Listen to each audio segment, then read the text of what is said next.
Fort Worth, Texas, TCU overcame its first November hurdle on Saturday with a 24-7 win over Texas, moving the number 8 Horned Frogs to 8-1 and keeping college football playoff hopes afloat. Despite allowing 254 passing yards to Texas quarterback Shane Buechele and failing to record a touchdown catch, TCU shut out its opponent in the second half for the third straight game and was free of any turnovers as the Horned Frogs bested first-year head coach Tom Herman and the Longhorns. The backfield carried the burden on offense for the Horned Frogs, as tailbacks Kyle Hicks and Darius combined for all 3 of TCU's touchdowns in the win. But with Texas defeated and another box in the win column checked off, the excitement surrounding TCU coaches and players has already shifted 183 miles north of Fort Worth. "We wanted to be 8-1, one loss," TCU head coach Gary Patterson said in his opening remarks after the win. "We're at that point. 7 o'clock next Saturday. Onward." Patterson was referring to nothing else. The TCU's impending top 10 matchup with number 5 Oklahoma in Norman, Oklahoma, which was announced for a prime-time kickoff on Fox before the Horned Frogs even wrapped up their 4th straight victory over Texas in as many years. "We don't need to lose perspective," Patterson said. "We've got Oklahoma next weekend, an opportunity to stay at 1 loss and quite a challenge, to be honest with you. Oklahoma is playing with about as much confidence as ever under first-year head coach Lincoln Riley."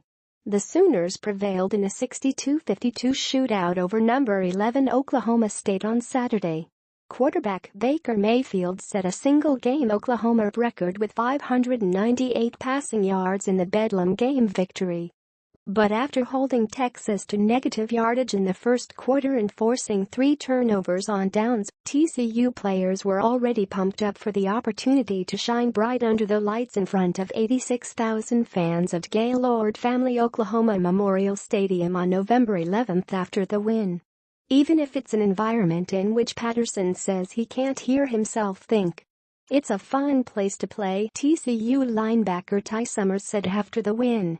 "They love their football up there. To get to go up there and play in a big prime-time game like this one's about to be, it gives you butterflies. These are the ones you look forward to."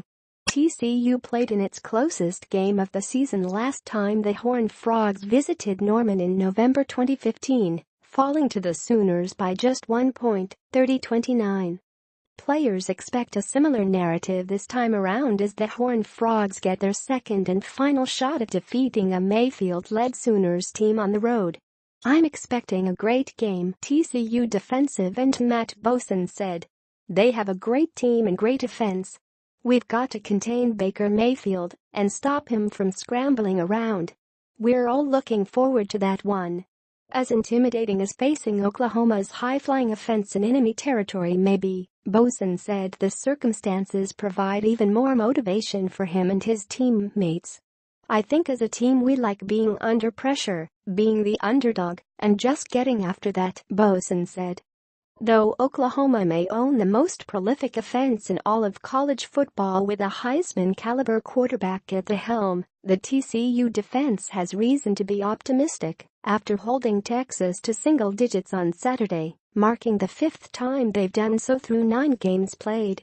TCU's defense will likely be the most experienced unit the Oklahoma has faced since Texas, who held the Sooners to a season-low 29 points. The excitement isn't any less among TCU's stars on offense. "They can put up a lot of points," TCU quarterback Henny Hill said. "Coach P is going to start getting ready for them pretty soon.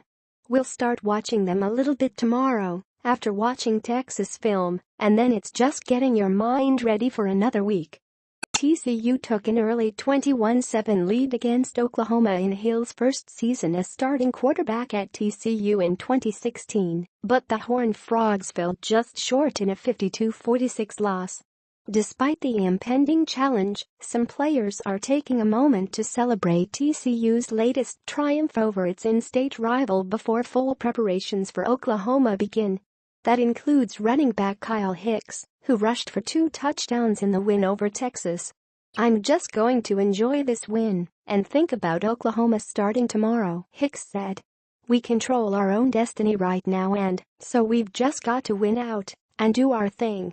TCU is now 5-1 in Big 12 play. After Oklahoma, the Horned Frogs will face games against Texas Tech and Baylor before they can earn the right to play in the Big 12 championship game on December 2nd. "This is a 4-game season," Patterson said. "We're 1-0 right now.